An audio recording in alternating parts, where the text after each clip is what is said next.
Boa tarde, hoje quinta-feira, 27 de março de 2014, o RN Acontece está começando na tela da Band. Policiais realizam um protesto pela morte do PM assassinado em Parnamirim. Secretária Justina Iva faz balanço das melhorias nas escolas da rede pública de Natal. Gasolina passa dos R$3 na capital. Henrique Alves sofre pressões do PR e do PDT para a vaga de vice-governador. O PMDB considera que PDT perdeu o timing para compor chapa majoritária. A delegada Kalina Leite, interventora da Fundac, é a entrevistada desta quinta-feira. Agora no RN Acontece.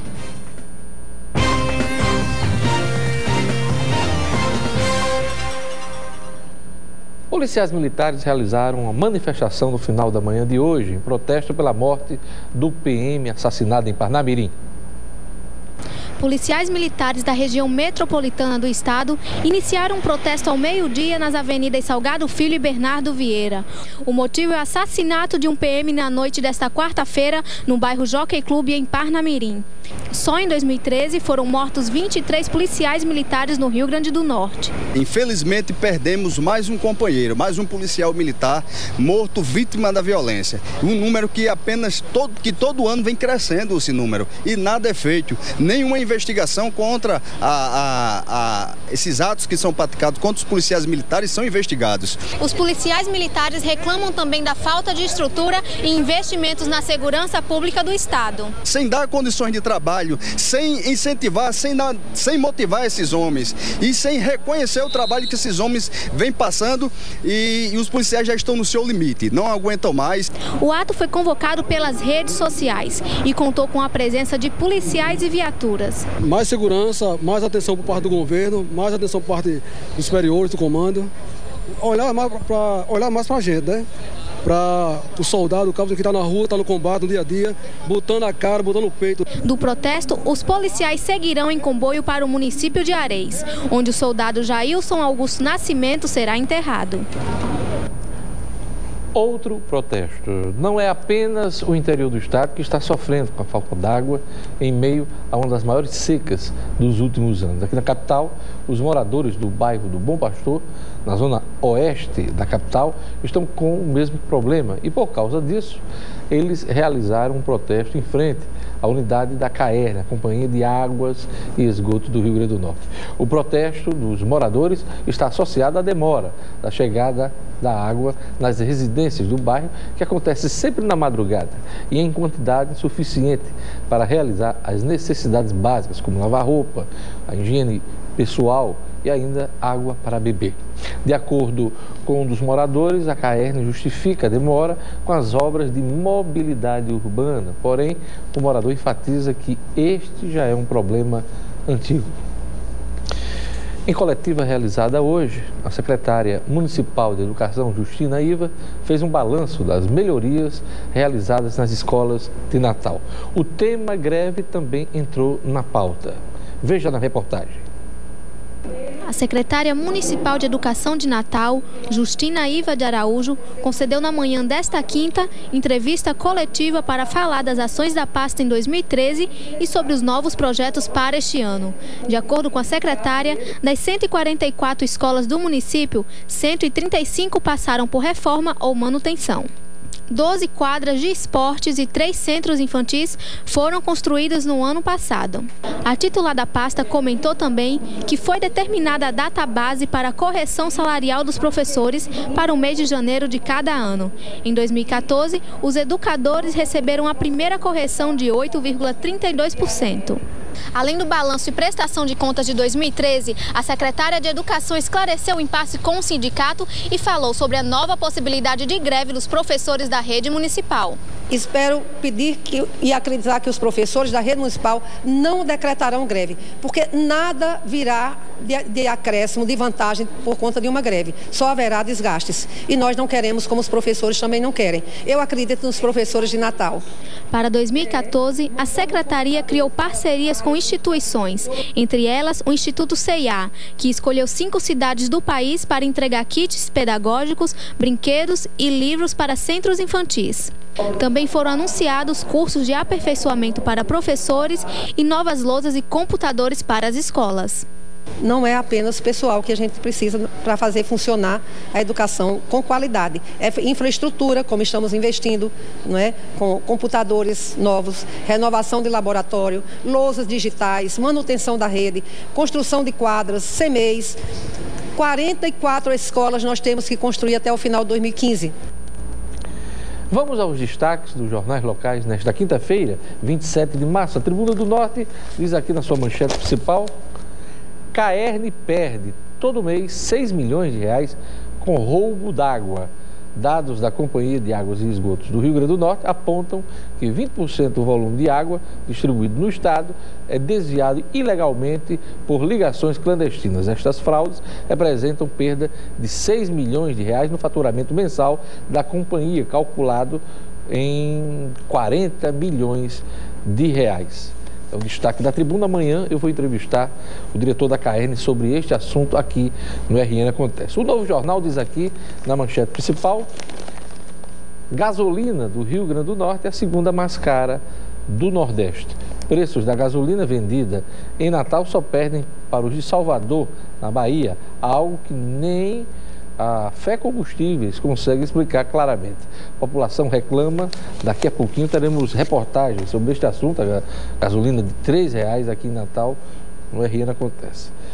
E em Mossoró, o moçoroense estampa na manchete principal: Justiça determina que governo demita cargos comissionados. O juiz Marcos Vinícius Pereira Júnior, da comarca de Currais Novos, decidiu que o governo do estado exonere pessoas com cargos de confiança para garantir à administração estadual condições de contratar pessoal para os hospitais da cidade. O Jornal de Fato diz aqui, na manchete principal: invasores tentam acampar na Caixa. Com a finalidade de pressionar quanto à situação do residencial Santa Júlia, os invasores do conjunto tentaram acampar na agência da Caixa Econômica Federal, no centro de Mossoró, mas foram barrados por agentes da Polícia Federal.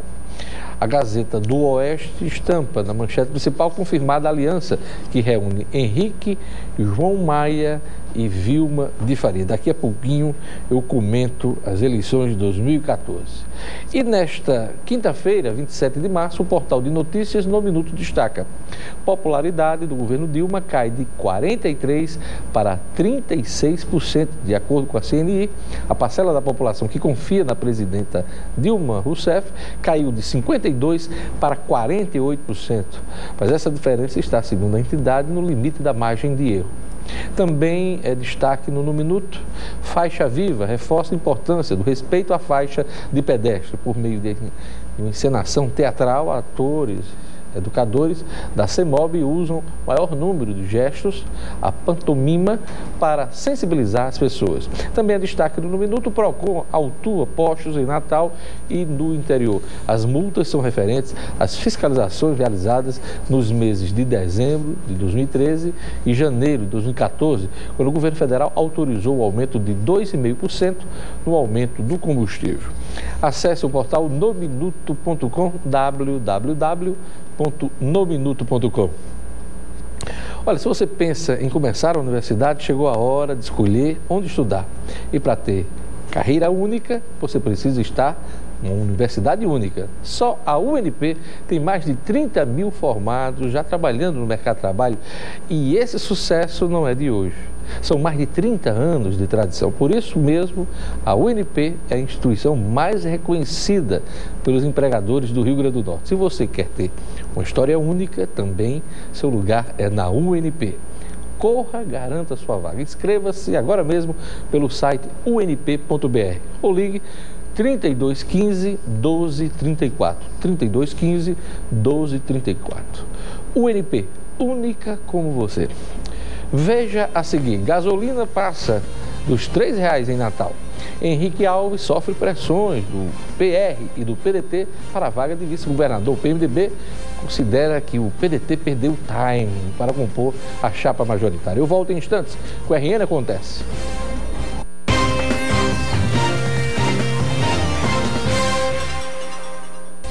A gasolina passa dos R$ 3,00 em Natal. O aumento tem gerado reclamações dos motoristas. Motoristas que precisaram abastecer nos postos do Rio Grande do Norte encontraram um litro de gasolina com valor acima de R$ 3.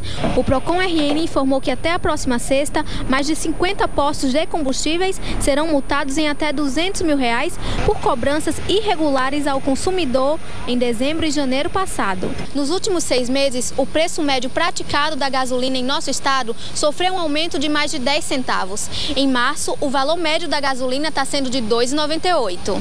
Apesar desse valor médio, encontramos em Natal postos com um litro de gasolina entre R$ 3,08 a comum e R$ 3,16 a aditivada.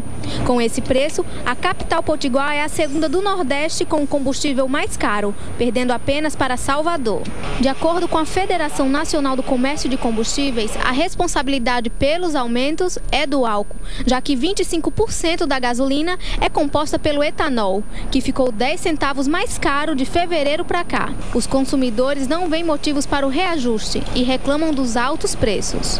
Esse aumento é abusivo, entendeu? Apesar dos donos de postos estarem apresentando justificativas de que eles não participam desse aumento. O combustível está muito caro e pela perspectiva do governo é a tendência a aumentar, né? E a gente sofrendo muito, né? Em Parnamirim a gente encontra de R$ 2,92 ainda, né? Aqui, esses postos aqui que é, né, perto do centro, se torna mais caro, né? Esse preço que tá, não dá não, viu? Eleições 2014.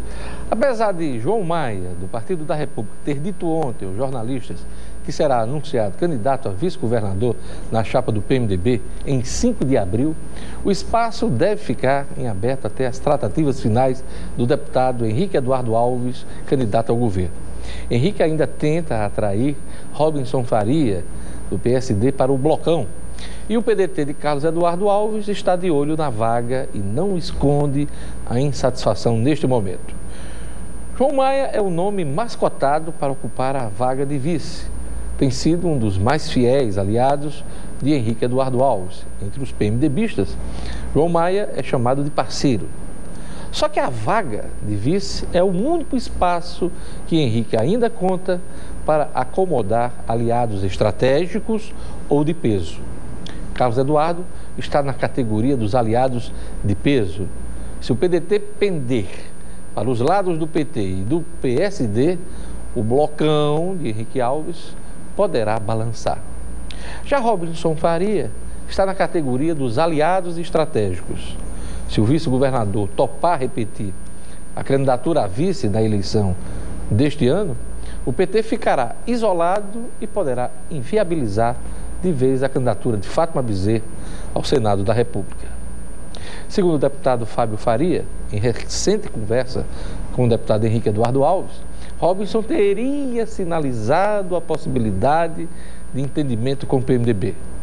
O vice-governador está em viagem de férias aos Estados Unidos e só deve retornar ao estado na próxima semana. João Maia não gostou da articulação às vésperas do anúncio oficial da chapa encabeçada pelo PMDB, evento marcado para amanhã, em ato no Hotel Praia Mar, na Praia de Ponta Negra, aqui em Natal. A expectativa era que a chapa completa fosse anunciada, mas o anúncio do vice ficou para 5 de abril, como bem informou ontem o deputado João Maia. Será apenas uma coincidência com o retorno de Robinson Faria ao estado na semana que vem? Depois do lançamento da chapa, amanhã, com Henrique para o governo e Vilma para o Senado, nós vamos acompanhar uma semana de especulações em torno do candidato a vice-governador, que pode ser João Maia, o mais cotado, e que pode ser outro nome. Já o PDT, liderado por Carlos Eduardo Alves, exige uma boa compensação pelo apoio do prefeito na eleição estadual. A vaga de vice-governador ou a garantia de eleição de um deputado federal. Os dirigentes do PDT avaliam que a presença de Carlos Eduardo Alves no palanque do PMDB está sendo aliás, não está sendo valorizada na formação da chapa majoritária. Abre aspas, me dizia ontem um pedetista, Carlos Eduardo é prefeito da capital, um gestor bem avaliado pela população e dirigente de um partido com peso político no Congresso Nacional. Não pode apenas apoiar sem garantir o crescimento da sua legenda no Estado, declarou o político do PDT. Ele disse mais, apesar do bom relacionamento com a deputada Fátima Bezerra e com o vice-governador Robson Faria, o prefeito Carlos Eduardo Alves tem sinalizado o entendimento, aliás, está fechado o entendimento, o acordo com o PMDB, partido que tem aberto as portas do governo federal para uma série de convênios com a Prefeitura de Natal. O apoio de Carlos Eduardo será decisivo na eleição deste ano, avalia o pedetista. E diz mais, não dá para apoiar sem ter uma compensação política se o PDT não vai ficar com a vaga de vice-governador. Alguém precisa abrir espaço na Câmara dos Deputados para o PDT eleger um deputado federal, comentou o pedetista. Os pedetistas observam com desagrado a movimentação do deputado federal João Maia, que pleiteia a vaga de vice-governador, ao mesmo tempo que indica a irmã Zenaide Maia para a cadeira na Câmara dos Deputados. Mesmo fenômeno ocorre no âmbito do PMDB. Henrique Eduardo Alves deixa a Câmara, mas indica Walter Alves para ocupar o lugar de Henrique no Parlamento. Fica a pergunta, quem vai abrir espaço para o PDT? Preciso haver reciprocidade, completou o pedetista, eis a questão. Olha, se depender da cúpula do PMDB, dificilmente haverá mudança na chapa majoritária que será anunciada amanhã em ato no Hotel Praia Mar, em Natal. Henrique Eduardo Alves para o governo, João Maia para vice-governador e Vilma de Faria para o Senado. Abre aspas, palavras de um PMDBista, da cúpula do PMDB hoje de manhã. As aspirações de qualquer aliado são legítimas, mas elas têm de ser apresentadas no momento oportuno. É uma questão de timing. O PDT nunca pleiteou a vice-governadoria nos entendimentos mantidos. Não dá para mudar tudo em cima da hora depois que a chapa está consolidada. Fecha aspas, declarou um dos dirigentes da legenda do PMDB. O político do PMDB me confirmou que João Maia será anunciado na vaga de vice-governador já no evento de amanhã, me diz este PMDBista. Abre aspas, o Partido da República pediu para fazer uma reunião própria no dia 5 de abril, ocasião onde João Maia será formalmente anunciado como vice. Mas a chapa toda, Henrique, João Maia, Vilma, será apresentada no evento do PMDB, disse o PMDBista. O político do PMDB não acredita mais na possibilidade de entendimento com Robson Faria. Abre aspas, ele disse, haverá disputa do PMDB e aliados contra o bloco que reúne PSD e PT. Então, PMDB e aliados contra o bloco PSD e PT. É o que está posto, dificilmente esse quadro será alterado. Também por uma questão de timing. O vice-governador perdeu a oportunidade de se entender com o PMDB, relatou a fonte. O PDT chegou tarde. Nas conversas com o PMDB, o partido deixou claro que pretende eleger um deputado federal. Ninguém tem garantia de eleição, mas todos precisam trabalhar no sentido de ajudar os partidos aliados, comentou o político do PMDB.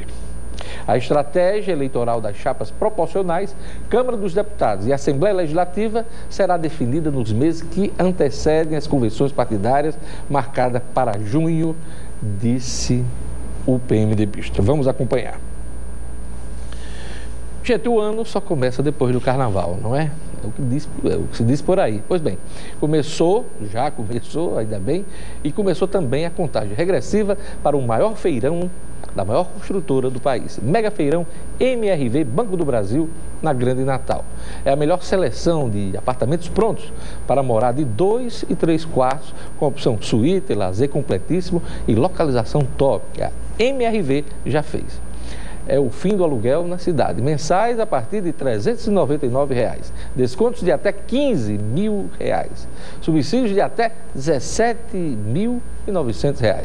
E a condição para você fechar o negócio, entrada em até 24 meses, direto com a MRV.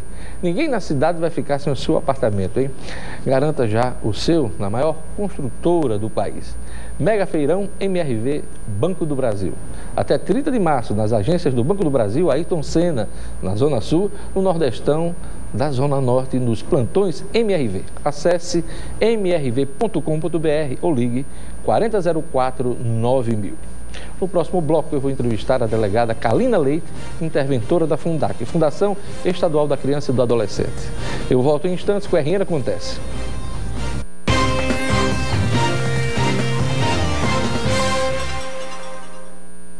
Por indicação do Ministério Público e por decisão da Justiça, a governadora Rosalba Ciarline foi obrigada a nomear a delegada Kalina Leite como interventora da Fundac, a Fundação Estadual da Criança e do Adolescente.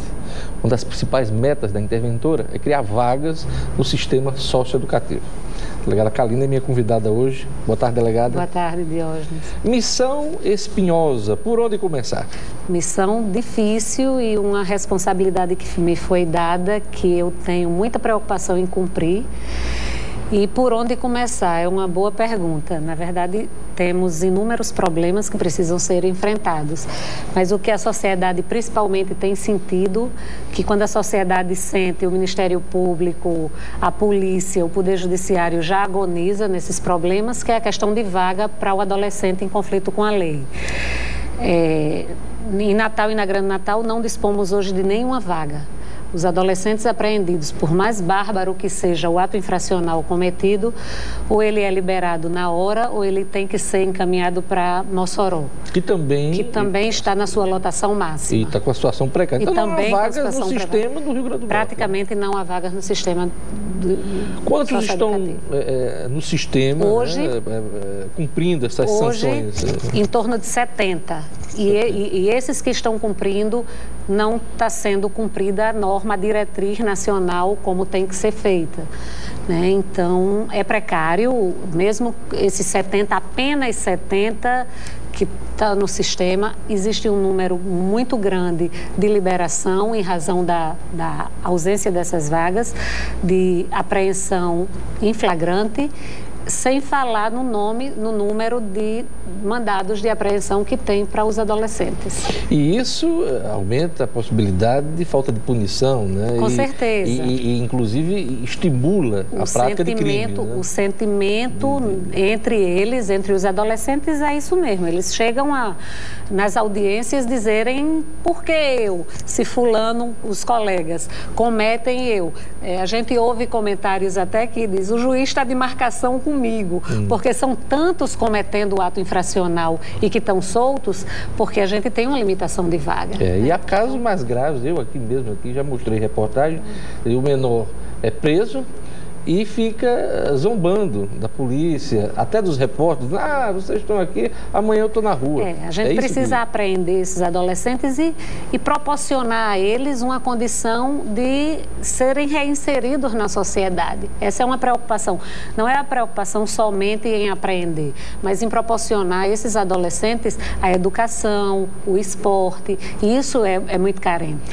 Delegada, há um represamento nos pedidos da Justiça para essas vagas no sistema de ressocialização dos menores infratores. Qual é hoje o número represado de menores que deveriam estar nesse sistema? Na verdade, há um número enorme de mandado de busca na delegacia específica, especializada. Né? Esse número é muito dinâmico porque tem o prazo para se cumprir, porque se chega num determinado prazo e ele não é apreendido, acontece atos jurídicos, efeitos jurídicos que não podem mais ser cumpridos. Então, isso precisa de uma avaliação que é específica da polícia e da justiça. Certo. E hoje? Mas o déficit é muito grande. Para criar essas vagas, o que é que precisa ser feito? Precisa construir novos centros, alugar imóveis? Qual é o caminho nesse primeiro momento? Temos 8 unidades, né, aqui no estado do Rio Grande do Norte, uma totalmente interditada, que é o de Parnamirim, do SEDUC Pitimbu, absolutamente interditada. As obras estão sendo retomadas, a gente pediu uma prioridade absoluta nisso. Só para lembrar o nosso telespectador, por que interdição lá em Parnamirim? Por absoluta falta de segurança, tanto para os servidores quanto para os adolescentes, absoluta falta de estrutura. Né? Então, mas antes de acontecer a interdição, houve várias incursões das pessoas envolvidas com o tema, o Ministério Público, o próprio Judiciário, deixando ciente o poder público da precariedade que estava aquela unidade. Quando até não teve mais jeito... Exatamente, até que ocorreu a interdição e, por fim, agora a intervenção. Então, são 8 unidades. Essa unidade em Parnamirim, unidades em Caicó e unidades em Mossoró. Só nessas 3 cidades? Somente. Né? Há um projeto para uma construção em Seramirim, mas agora a região metropolitana e a capital do estado não tem nenhuma vaga disponível porque o SEDUC, que recebe os adolescentes da capital, está totalmente interditado. E esses outros estão parcialmente interditados. Eu sei que a senhora ainda está tomando o pé da situação na Fundac, mas por medida, nesse momento, medida emergencial, o caminho é o aluguel de imóveis para... Quero acreditar que não. Eu acredito que a gente possa, num breve período, retomar essas obras e gradativamente ir liberando vagas. Né? Então, assim... Por enquanto, eu não estou trabalhando com a possibilidade de alugar, não. Estou trabalhando, sim, com a possibilidade de retomar com urgência, fazer uma força-tarefa. Os servidores da Fundac estão extremamente preocupados também com essa situação, porque isso afeta os servidores. Isso não passa pela capacitação, pela capacidade técnica deles, muito pelo contrário, eles têm assim, se dedicado muito a isso, a retomar essa obra, mas infelizmente tem outros entraves que agora a gente vai tentar superar. Recursos. Os recursos estão assegurados para esse momento emergencial? Recursos estão bloqueados. Antes de haver a intervenção, esses recursos já estavam bloqueados. Sei que passaram presidentes de bom conceito pela Fundac. Não entendemos por que os recursos bloqueados e o presidente capaz, não entendemos por que não foi retomada e tocada, foram retomadas e tocadas essas obras. Quer dizer, a área também foi afetada pelo contingenciamento de verbas orçamentárias por conta da dificuldade do governo? Acredito que sim, mas existia já o bloqueio judicial. Então, na minha visão, o bloqueio judicial era para estar disponível para execução. Já garantiria o andamento da obra. Qual o valor? Em torno de 3 milhões. Hoje bloqueado, que aí não é especificamente para a obra, há também para manutenção. Tem a questão também dos servidores, né? A senhora também vai ter que fazer uma espécie de recadastramento para saber onde estão os servidores da Fundac? Explica para a gente isso aí. Eu já tive reunida com recursos humanos da Fundac. Nós sabemos, e parece que esse é um tema que é bem recorrente entre as pessoas, né? Existe o número de servidores na Fundac é considerável, ultrapassa 1.000 servidores. Existia muita... 1.100, né? É menos que isso, porque sistematicamente tem chegado pedidos de aposentadoria. Né? Que eu acredito que essas aposentadorias são pessoas que estavam à disposição há anos e agora com o retorno, porque houve uma recomendação do Ministério Público, uma determinação judicial de que todos esses servidores voltassem. Então, com essa determinação, está voltando gradativamente e tem pessoas que realmente passou muito tempo fora do sistema. A Fundac, a gente tem que ser encantado com o tema da infância e juventude. Então, eu até compreendo que esses servidores que passaram fora... Um envolvimento, uma capacitação. Então, eu compreendo que esses servidores que estavam fora e que estão com tempo de se aposentar, estão sistematicamente chegando pedidos de aposentadoria. Mas estão voltando, assim, os servidores que estão na luta há muito tempo, estão de braços abertos para receber eles, precisam ser capacitados para ser reinseridos no trabalho da Fundac. E a gente gente realmente tem, mas tem que valorizar o servidor da casa. Para encerrar, qual é a meta de criação de vagas nesses 6 meses que deve ser a duração da intervenção? É muito ruim a gente falar de números assim, está chegando, eu tomei posse ontem, conheço bem a realidade da deficiência, mas eu não queria dar números, nem prazo, mas eu quero, dentro desses primeiros 90 dias, apresentar já alguma situação, já tive conversando com a construtora, apresentar uma situação menos desconfortável para o judiciário poder colocar os nossos adolescentes. É isso aí, eu queria agradecer a delegada Kalina Leite, desejar boa sorte, ela que assumiu aí como interventora o comando da Fundaca, Fundação da Criança e do Adolescente aqui do nosso estado. Muito obrigado. Obrigada, Diógenes, obrigada. Boa tarde. O Reina acontece ficando por aqui. Assista a reprise do programa logo mais no portal No Minuto. Obrigado pela audiência. Eu volto amanhã. Você vai ficar agora com Boa Tarde, Cidadão, com Robson Carvalho. Até amanhã.